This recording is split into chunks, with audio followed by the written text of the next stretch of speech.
Good day, folks. This is Greg Judy at Green Pastures Farm. Today, my special guest is Tim, and we just finished the Carbon Colony Conference here at Tim's farm. And I saw this product that Tim is selling, and silvopasture in the United States is kind of taken off. And how do you protect the trees from livestock? And I saw this outfit right here. And Tim, would you tell us a little bit about what you got here? Okay, so this is what we call a cactus tree guard, and basically it's designed specifically for this job. So it's not something that somebody's sort of made up themselves. It's designed specifically following what they call biomimetics. So they've basically copied what a thorny bush would do. It's got lots of thorns. It's flexible. So if something did push against it, it will give a bit, and it basically it does the job. It does exactly what it's designed to do, unlike most other tree guard systems. It's cheap, much cheaper than timber cages or nearly any other type of cage, but it actually works really well, and it's lightweight. How tall is that thing? Yeah, well, it's 1.8 meters, which is, I think, is about It's like 5 feet.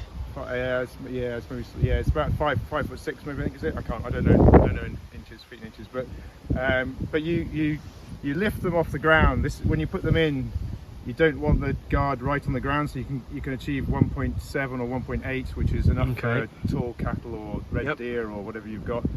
But there's no livestock type that will horses, goats, none of them will touch these. They're a bit like electric fence. Once they've touched it, it's sharp. They just don't want to know. It is sharp, and you wouldn't rub your hand down it. You'd lacerate it. Yeah, I mean, they do the job. You can see here you've got an oak tree. I've got an oak tree in the middle, and then what I've done is you don't have to do this, but I've put in dog rose in here, and I sometimes put in, I don't think there is one here, but I sometimes put hawthorn, blackthorn, anything with thorns. Yep.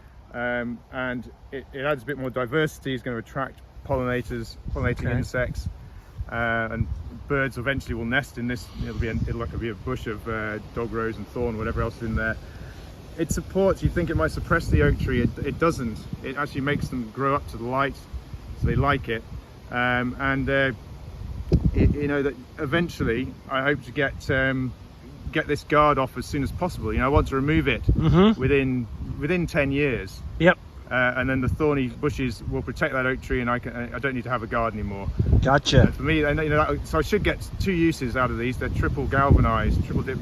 So they will rust, of course, in time. But if I get 2 uses out of one, it's much more economic again. So yeah, absolutely. I sure wouldn't want to rub up against that thing. No. So you're just using rebar. You got 3 rebars driven in the ground. Yeah. And then you just got a little wire on there. Yeah. So the rebars recommend using 1.5 meter lengths of 10 mil rebar. Yep. Don't need any bigger than that. The smaller ones are a little bit waffy. You don't want them to, but they're fine. But it's not. It isn't about strength. It doesn't need to be structurally strong. Because they're not going to push on. No. The only time you'll get one of these damages if you've got a stampede. If the cattle are spooked, we get helicopters here, the Chinooks, that scare them, and they'll run through anything. They'll go through any barbed wire fence. Nothing will stop them. That's the only time, and even then they just bend over and you can bend them back up. They're a bit busted about, but other than that, they don't bother them. It's a nice idea to put. You can see I've got it's composted bark mulch in the bottom there. Yeah. It saves spraying, so you don't need to spray them. Right. Especially if you're organic, you don't want to do that anyway. Right. And it's much better for moisture retention, so I do that. You don't, just to the point, you don't need to have these tubes in here. These are second-hand tubes I've used. I've not bought any. So new you ones. don't need to put that on there if you got one of these cages. You don't need to, but I just it's sort of a bit belt and braces. I thought it'll help the tree grow straight out of the guard, rather than sometimes the leader will stick out the side, and of course cattle and sheep will eat it. But as that thing grows, how are you going to get that tube off? Well, I'm not. You can lift these cages off. You can take them, undo the ties, and lift them off. And you don't need many ties on, because they just need to hold it in place. They don't need to give it strength and structure. So yeah, I probably will, as soon as it gets out, I'll just take them off. But yeah, And they don't. It obviously you could have taller tubes or shorter tubes, but only reason I recommend putting tubes or spiral, the spiral guards on these ones, is just because if you're lifting them up again when the tree gets up here and you want to lift up a bit more, you know, a rabbit or a hare could potentially get under there and eat it. But people do it without. You don't have to. It's up to you if you don't want to use any plastics. Like I say, I don't believe a rabbit can get in that cage, can they? Well, it can when you lift it up a bit more. Oh, okay. But you got it down on the ground. It's not actually on. Well, it wasn't on the ground. It's just that the compost, the bark mulch I put in there, Gotcha. is built up to it, so it actually wasn't. But I'll lift this up again when the tree gets up here, probably. You've got these things planted all over, so you're wanting to get some structure and some shade out in your pastures. Yeah. My ambition is to have in every paddock we're going to be mob grazing cattle and sheep. So in every paddock there would be a few trees at least where they can get shade and shelter in every paddock. So and we will achieve that over some of these back pastures there. We're going to have you know, something like anything between 30 and 40 of these per hectare. So yeah, it'll, and in time we'll achieve that ideal of having shade and shelter in every paddock. Because at the minute what you find is that when your paddock's up against the hedge, some of the cattle, when you put them in that paddock, they immediately go straight to the hedge and start eating that. And if it's hot, of course, you find them all up against the hedge. Right. As soon as you're in a paddock where they haven't got access to any hedge or any trees for shelter, you know, they're just baking out there, aren't they? It's not good for them. They you know, they're not going to do well. Why would you want to be out in the heat and the rain, or the rain and the wind, whatever it is? And the wildlife habitat function of it, the birds, you're going to have a whole lot more birds when you've got these trees for shelter and I think these. I think certainly when you put the shrubs in as well, and the flowering and fruiting, you know, the fruit as well. These aren't. This one isn't flowering, but it will be soon. Yep. You know, they're going to attract, as I say, insects, pollinators, and then the birds will feed on the berries. There's some blackthorn in here as well. That has slow berries on it. You know, hawthorn obviously has hawthorn berries.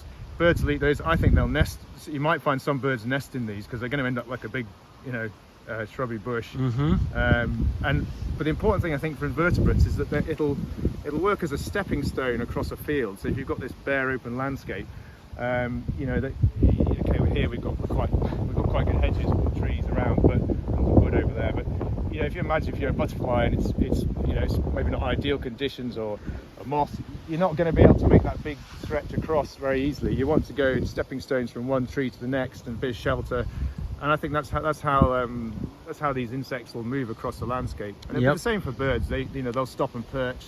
Right. And I think that's you know, or they might nest. And I think that's going to make a huge difference in the future. But you know, we're talking maybe, you know, 20, 30 years time, we'll start to see the real benefits. Well, when's the best time to plant a tree? Well, 20, 30 years ago, ideally, but we're starting.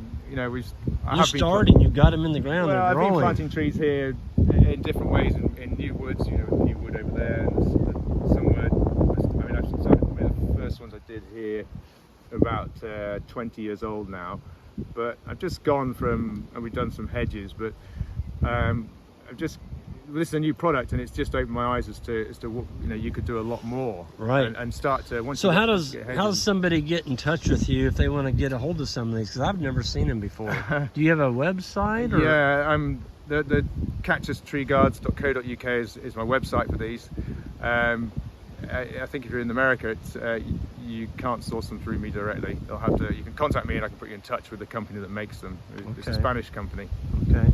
But your company is called Cactus Guard what?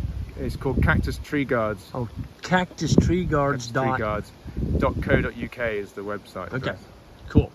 All right, folks. Well, I'm going to get out of here, and really want to thank you for taking your time with us today. Thank you. And you've got a beautiful place here.